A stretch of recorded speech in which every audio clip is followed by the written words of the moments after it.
दोस्तों, थोड़ा गहराई से अगर आप विचार करते हैं तो आपके ध्यान में आएगा कि अगले लोकसभा चुनाव के लिए अगले लोकसभा चुनाव के लिए भारतीय जनता पार्टी के पास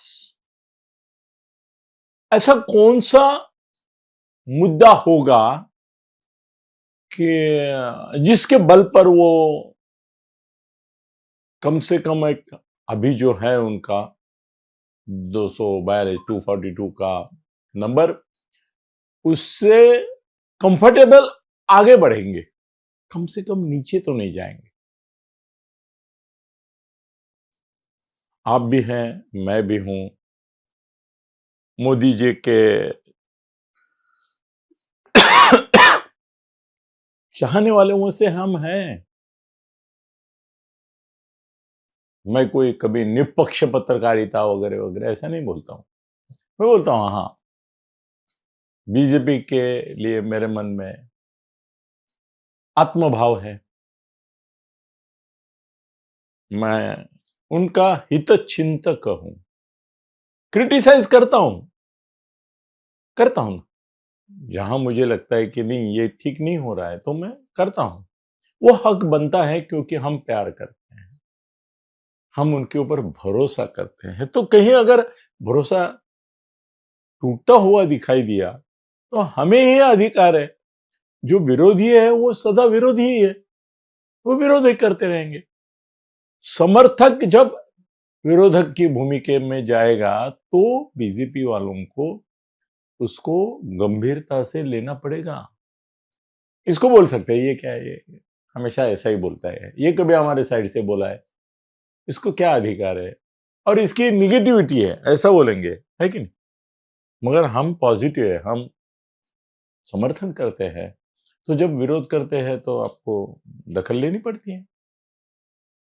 तो मैं आपको क्लियर कट बोलता हूं कि मोदी सरकार, अभी मैं महाराष्ट्र की बात नहीं कर रहा हूं, फिर भी जो स्टेटमेंट्स मैं करने जा रहा हूं वो जैसे मोदी जी को लागू होते हैं, वैसे महाराष्ट्र की महायुति सरकार जो है फडणवीस के नेतृत्व में, उसको भी लागू होते हैं।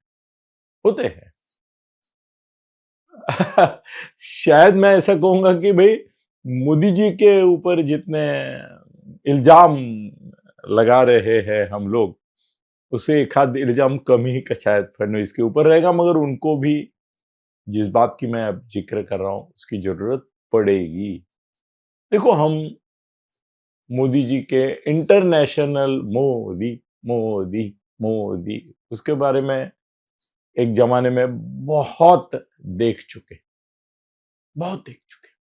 जहां जाए वहां पे विश्व गुरु पूरी वहां के जो भारतीय हैं वो पागल हो गए हैं, मोदी मोदी।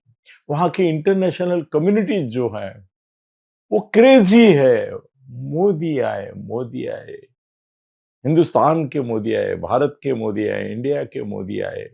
मतलब कोई अवतार कल्पना उनसे जुड़ी हुई थी। बोल रहे थे, बीजेपी वाले तो बोल ही रहे थे कि ये अवतार है, दशावतार है, ये 11वां या 12वां, अभी 11वां अवतार ड्यू है कल्कि का। तो यही कुछ लोगों ने तो यहां तक बोला कि कल्कि का जो अवतार आने वाला था वो ये मोदी ही है।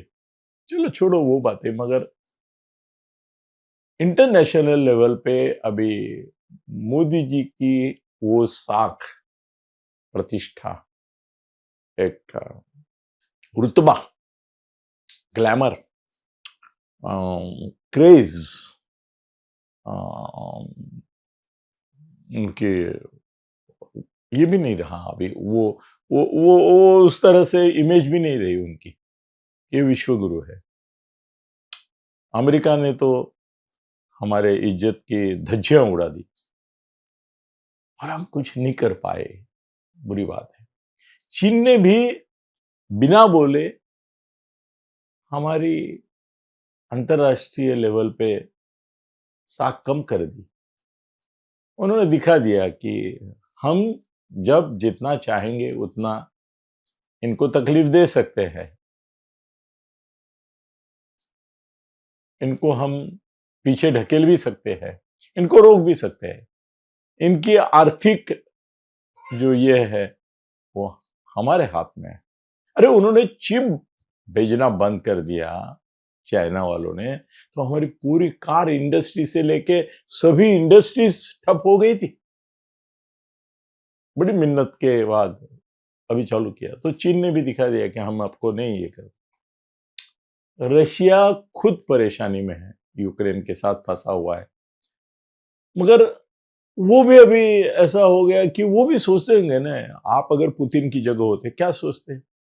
भाई इनको हमने ऑयल दिया, ऊर्जा दी, कितने मदद की, कितने शस्त्रास्त्र दिए, कहां हमने इन्होंने मांगा और नहीं दिया?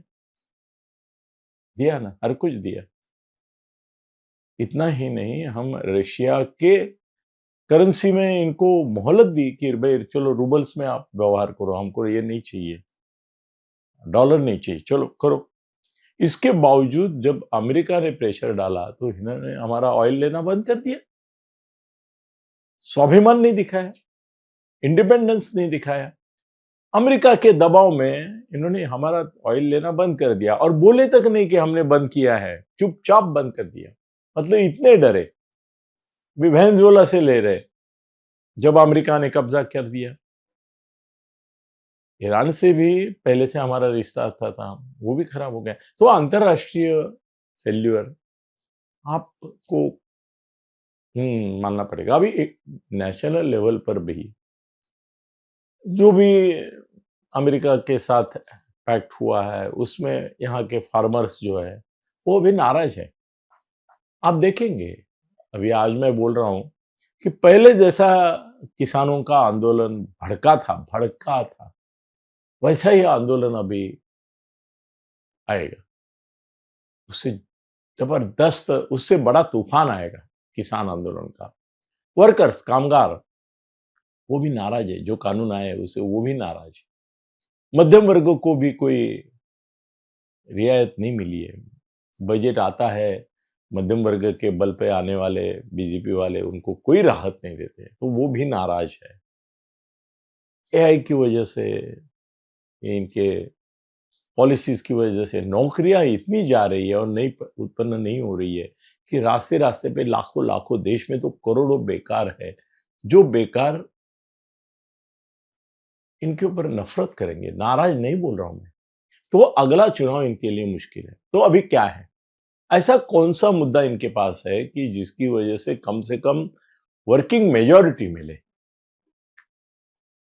नीतीश बाबू के पांव छूने नहीं पड़ेंगे, चंद्रबाबू के पांव नहीं छूने पड़ेंगे और अपनी सरकार आएगी। इतना कम से कम जाना है तो क्या है? तो मुझे लगता है एक ही मुद्दा है जो बीजेपी को अगला लोकसभा चुनाव जीता सकता है। अभी ये 5 राज्यों में जो चुनाव है उसका नतीजा मैं 1-2 दिन में, नेने साहब आ रहे, उनसे बात करके आपको बताऊंगा। वहां भी करारी हार है, बहुत बड़ा झटका लगने वाला है बीजेपी को ये 5 राज्यों के चुनाव में। बंगाल तो आप भी बोलेंगे, तमिलनाडु तो आप भी बोलेंगे, तेलंगाना तो आप भी बोलेंगे कि बीजेपी के पास जाने वाला नहीं है। बाकी 2 राज्यों का पूछ लेता हूं मैं। मगर करोड़ों युवा भी रास्ते पर आने वाले।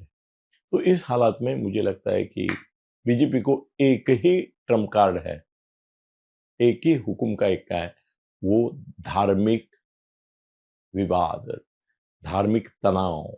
और उसके लिए अगर वो बढ़ाना है तो इनको जितने मुस्लिम नेता है ओवैसी से लेके सबके साथ पंगा लेना है, मगर उनको महत्व भी देना है, उनको बड़ा भी करना है, उनकी मदद भी करना है, उनको पैसा भी देना है, उनको अवसर भी देना है, उनको मौका भी देना है, उनको इतना बड़ा करके रखना है कि एक हवा तैयार हो जाए, डर पैदा हो जाए और उस डर के माहौल में फिर ये चुनाव जीत सकते हैं। इसलिए मुस्लिम नेताओं आगे बढ़ो।